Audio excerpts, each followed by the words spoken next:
Hello and a very warm welcome to Widowed AF. I'm Rosie Moss. I'm your host, right-hand woman, wing woman, grief sherpa, whatever you like. I'm here to navigate this thing called widowhood with you. So today's episode is a little bit different. Usually I have somebody else in the studio with me. Today it's just me. There is a reason for this. I really miss doing these chatty episodes because I pre-record with my guests. They're not kind of issued at the same time. Does that make sense? So if I were hypothetically to say, oh gosh, the school holidays were really tough and have a conversation about that, and then you listen to it in like November, do you see what I mean? It kind of doesn't make sense. So I wanted to, just kind of catch up with you, a little self-indulgent maybe. You be the judge of that. I actually haven't recorded for WAF since July. I take the summer off, particularly this summer. I'll come to that in a moment. And I realised as well just how much I've missed this. I don't know how to express it really. I think there's an element of being able to be a unmasked, messy, griefy widow. I have been a widow for 7.5 years. It sounds just enormous as I say it. And I can't lie to you, I didn't want to be really, really sad 7.5 years on. I wanted to have gone through my stages of grief and be healed. But, the one certainty about grief is the uncertainty. And I've built a new life. I've got new friends. Friendships ebb and flow, particularly as you're grown up, and particularly when you're a widow. And so quite a lot of my circle, if you want, now, they didn't actually know me before I was a widow. They didn't know me as Ben's wife. They didn't know Ben. A lot of them didn't even know me sober. And so I don't know whether I'm trying to protect them or whether it's some self-imposed rule, but I find it very difficult to show how much it still hurts. But here in this podcast, in this community that I've built, and actually within the Instagram, which is starting to grow, I've found so much empathy and kindness. I think kindness and understanding, there's never anything that any of us have been through that somebody else can't relate to in some way. Every story is different, but that connection, it's really powerful, and I have missed it. So I'm back. I'm recording every week now. Sometimes I might even sneak in 2 a week if I'm feeling a little bit extra, but we all know what I'm like for overloading my plate. Now, I'm a bit nervous to do this actually. I'm fidgeting away under. I don't know if you're watching, I don't think you can see it, but I think I probably need to address the elephant in the room.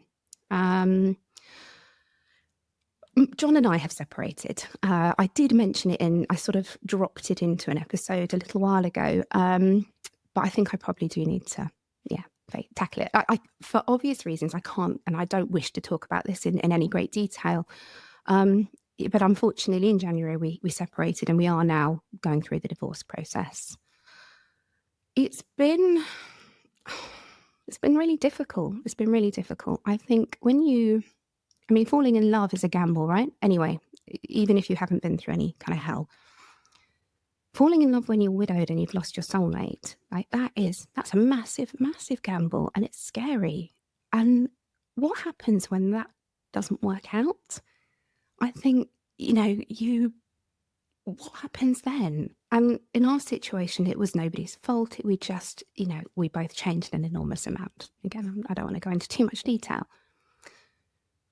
But it threw me back, I guess, into those early days of widowhood where you survey the wreckage around you and you think, how the fuck am I going to get back up again? How am I going to get my kids to school? How am I going to keep them safe? How am I going to protect them from what's going on around them? I don't mean that they're living in a chaotic state, but obviously I'm upset. There's change. My daughter has to change school. We have to move house. They no longer have a father role in their life, which has been really, really tough, particularly on my youngest. So, I feel quite lonely. I feel quite scared. I feel quite isolated. I don't really know. I feel like I've lost a bit of my identity in all of this because life is chaotic. Two of my children have to be at school they're about 45 minutes apart at the same time, and neither of them are great in the mornings. They're both neurodivergent, and it's been pretty hellish, if I'm honest. But we're all right. We're all right. I think one of the things is, when I don't know if anybody else has experienced this, but when I was widowed, I felt like a child. I still think of the person I was before and the person I am now as almost like a child and a grown-up.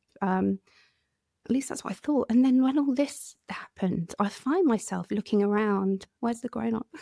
Who do I go to for advice? Who do I look to kind of put their arms around me and say, you're going to be okay, I will help you. And it turns out that grown-up is me. And that's pretty scary. And I'm using the word scared a lot. I guess that probably means it's an emotion that's on that's quite high. I feel responsible. I couldn't do anything about Ben dying, but I feel responsible that the marriage didn't work out, because I can now, wrongly or rightly, I feel like the pain that it caused them is my fault. I think that's mum guilt. I think we just feel guilty about everything. And it is difficult to make a choice that's going to change the course of your life. Anyway, let's lift this up a little bit, shall we? I do have some really, really good news, really exciting news. I'm a finalist. I had to say it. I had an email come through 2 weeks ago, and this email was something that I really wasn't expecting. And if you're only listening, you'll be able to hear the smile, and if you're watching, you'll be able to see it. I had an email that said that I had been shortlisted for the British Podcast Awards. A little bit like the BAFTAs, almost, but for podcasting. I'm sticking with that. So I've entered the last couple of years because no way did I expect to get shortlisted, but my rationing was that somebody, because I'm assuming they listen to all the entries, that somebody might go, oh, this is quite good, and, might get in contact. I didn't expect to find out that I was in the best interview category, and I'm going to just name drop because I'm up against the BBC's Newsagents, Louis Theroux, and the 20%, which is an amazing podcast about neurodiversity, among others, and my brain's gone blank.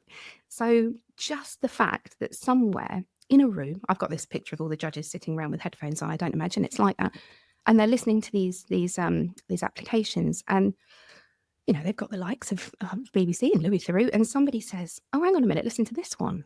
And somebody in the room must have advocated for me, must have said, yeah, okay, so she's independent. There's no, my downloads comparatively will be tiny. And somebody felt that what we, and I mean we, as it me and you guys, the people who've contributed to this, and the people that have listened to it, because if you didn't listen, I'd get bored and I wouldn't do it, right? Yeah, we've been shortlisted. So yeah, I'm a finalist in the British Podcast Awards. And I still can't quite believe it. When I rang my mum and dad to tell them, I was crying, like hysterically crying, and I had to kind of get out quickly. It's not bad news, it's good, because, they've had phone calls from me like that, and they weren't great. So the awards ceremony is 2 weeks tomorrow, which is Thursday. So Thursday, the 2nd of October, it's at the O2. And I will be there.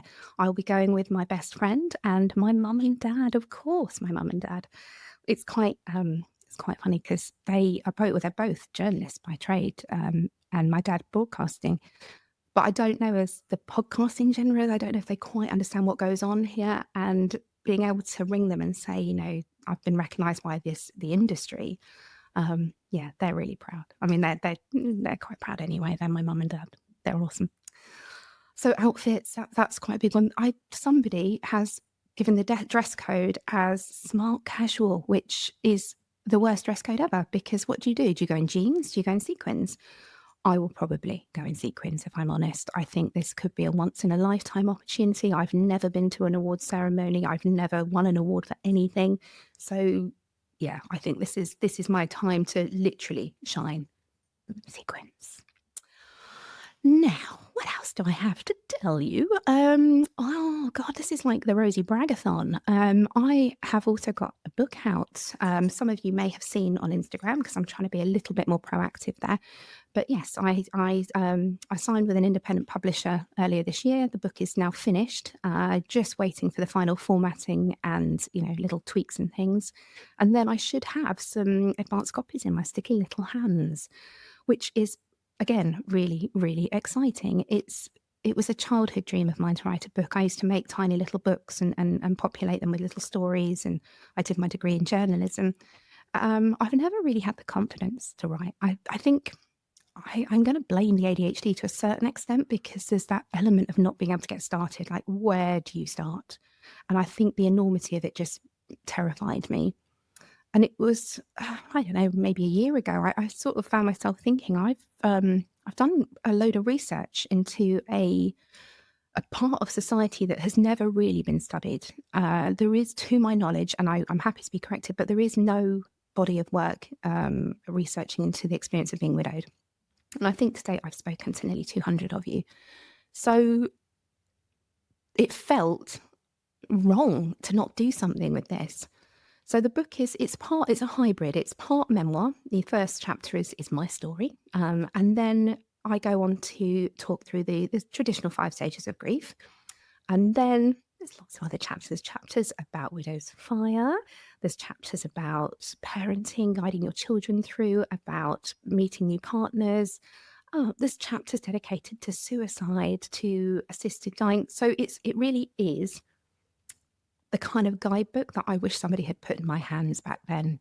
It doesn't exist. Again, I'm really sorry if it does and somebody's already done it, but to my knowledge, nothing like this exists. It's written from my heart. It is interwoven with stories from you guys, from the podcast. I have spoken about all of you with nothing but the utmost respect and kindness and compassion.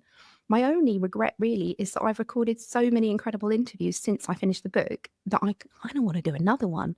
So if you're not in this one, please don't think it's because I didn't like your story or I didn't want you to be in it. It's very much A, I could only fit so many in, and B, I had to kind of call a point where I stopped. Okay, so please don't be sad if you're not in it. You're still awesome. I will keep you posted on what happens with the book because I would like to get out and meet some of you, perhaps do some signings and things like that, but perhaps I'm getting ahead of myself. We'll talk about that in the new year, maybe. And on the subject of meeting you, I am hosting my first ever Widows Retreat. It's next month. It's at my house. I must be bonkers, but my house is on the market, so I won't have this beautiful house for much longer. And I thought, while I have it, why not share it? And let's be honest, widows are expensive. Retreats are expensive to run, and the main cost is the house. So whilst I have had to price mine to make some money because I don't make money from recording the podcast at all, so I kind of have to generate some income. But also, my kids are going to have to be shipped out and there's a lot of organisation and things. So I've tried to keep the prices, they span from, you can come for one day for £150 right up to the most expensive room is £1,100. That one's gone. In fact, they've all gone apart from one. I have 1 weekend ticket and 2 day tickets. So if you are thinking about coming and you haven't messaged me, please do, because I suspect they will go. The response I've had from you all has been amazing, actually, and a lot of people can't make it. I've done it with quite short notice, of course I have. I've done it impulsively. But if it goes well and I manage not to burn the house down or, lose anyone, then I will absolutely do another, because there is nothing like being in the presence of your people. There is nothing like sitting around. I've got a log burner. We're going to sit outside if it's not raining. We're going to sit inside around the fire if it is raining, and we're just going to talk. We're going to laugh, I suspect. We're going to talk. We're going to just share. And I have a feeling it's going to be one of the most magical weekends I've ever had. So yeah, if you are coming, thank you so much for putting your faith in me and your money and your trust. I promise you that I will look after you and take care of you in the most loving way. I promise. I realise as I'm recording this, it's absolutely piddling down and it doesn't feel very summery at all. So the summer holidays for most of us are probably a bit of a distant memory. I hope you got on all right. It's a long old slog, isn't it? For me, there's something really lovely about taking my foot off the accelerator. Not, my daughter does a lot of dance. My school runs are insane. My kids are, one of my daughter's on a reduced timetable. She's flexi schooled, so there's homeschool. It's absolutely mental. So the summer holidays, although the kids are at home and you are having to produce snacks and meals, it feels like an all-inclusive buffet at times. I loved just not having to be places all the time. I think by the end I was ready for some routine, but yeah, we're not great in the mornings in my house. So it can be a little bit challenging getting everybody out in the morning. And that's what's kind of led to a reduced timetable for my youngest. I know a lot of you will have had issues with your children not being able to attend school, and you'll note that I'm saying not being able to and not rather than not being willing to, because school avoidance is, especially when it's emotionally based, is really, really tough.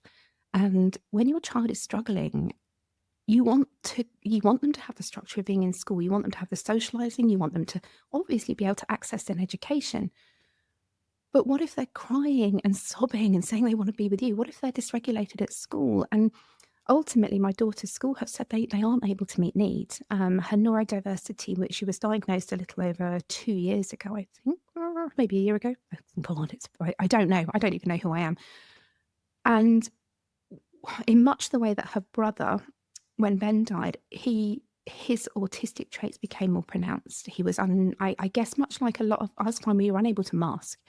And I think this is perhaps what's happened for her. And it's terrifying. It's really terrifying because I've got nobody to do it with me, And I'm scared. I'm scared for her. I'm scared about what this means for her. I'm scared about what it means for me. Will I be able to get her back into school? She has to leave her school at the end of December anyway. So I think I'll probably be homeschooling her until we move house and I find a suitable provision, which is daunting. I'm moving back to Faversham, which is where I used to live with Ben. And it's only half an hour away from where I am now, but every time I go there, it feels like home. And that pull to go back there is real. And I have found a lovely school that's got a great SEND provision. And I'm hopeful that she will go back into full-time education.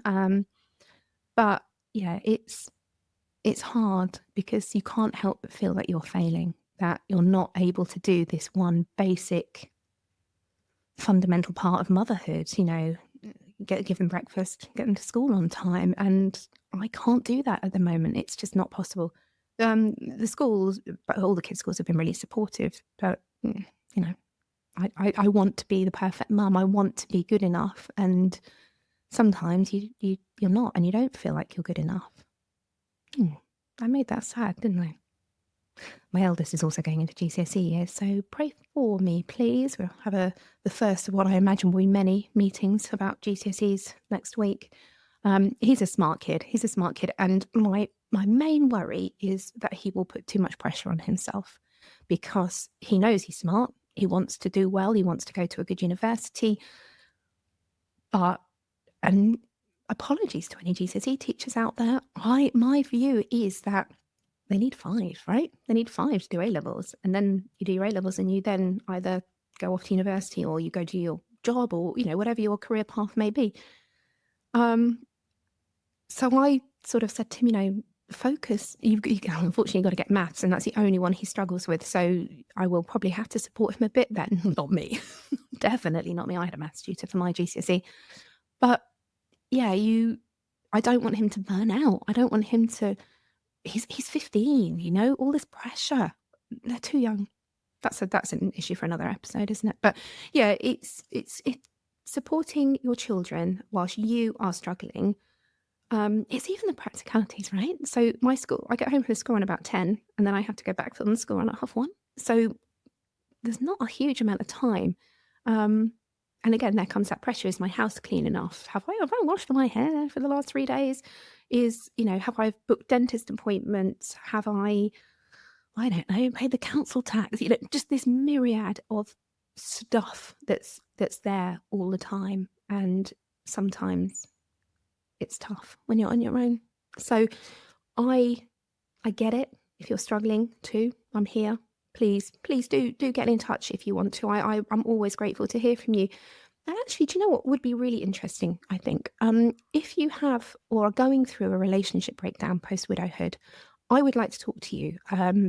As I said, I'm not in a position to talk very publicly about my own separation, but I can't be the only one who's going through it. I know I'm not. So if you are willing, I could anonymise you. I can certainly anonymise your partner. If you're concerned about any repercussions, but if you would like to share with me, you can also email me or message me on Instagram or something like that, and I can read it out. You don't have to come on the podcast, although you're always welcome. If you do want to email me, my email is rosie@widowedaf.com. rosie@widowedaf.com. I do try and respond to Instagram messages, but oh God, and again, sounds really big-headed, but they come through quite thick and fast, and sometimes I miss you. So if I have, chase me, but don't feel that you can't chase me up. If you want to hear back from me, I won't think you're being annoying. I will just be glad that you prompted me, because there's a lot going on in this brain. Right. So I'll finish up just by saying that I am all right. I am all right. I'm very fortunate that I have some amazing friends and a very, very loving family, and quite frankly, the most amazing kids in the world most of the time. And I really am trying to take stock of that and be grateful for what I've got, because when you're feeling like the world is against you and you're swimming upstream like a salmon, you can get very bogged down in all of it, and it can feel very unfair and isolating, and, as I've said many times in this episode, scary. And I suppose by unburdening myself here, it's a little bit like a free therapy session for me. But also the kind of other side of it is like I said, I can't be the only one. I can't be. And if you feel a little bit better or a little bit less alone after listening to this, and if there's any bits in it that you're like, oh God, I'm going through that as well, then I'm glad I could help a little bit. Anyway, I will be back with you next week with a normal episode, a conversation with another widow, and I very much hope that you'll be back. If you would like to give me a follow on Instagram, it would really help, because apparently you're a bit invisible if you haven't got squillions of Instagram followers. It is widowed_AF on Instagram, and it would be really appreciated. And oh God, I'm doing the like and subscribe stuff. Sorry. If you could go, and if you do listen to this episode, could you download it as well? Because that counts. Otherwise they don't register. Oh, I nearly went without saying. We've gone past 100,000 downloads. Woohoo! Amazing, right? I don't know how I missed it. Again, ADHD. So I'm going to do something to celebrate this at some point. I think that's it for me now, guys. I will be back. I quite enjoyed doing this. Did you like having me unburden myself? Oh, we'll see. Anyway, lots of love wherever you are, however you're doing. You're not alone. It's bye from me. Goodbye. Thank you for listening. If you found this episode helpful, hit follow or subscribe so you don't miss the next one. And if you think someone else may benefit from this, please do share. We'd also really appreciate a quick review. It helps more people find the show. Thank you again, and see you next time on Widowed AF.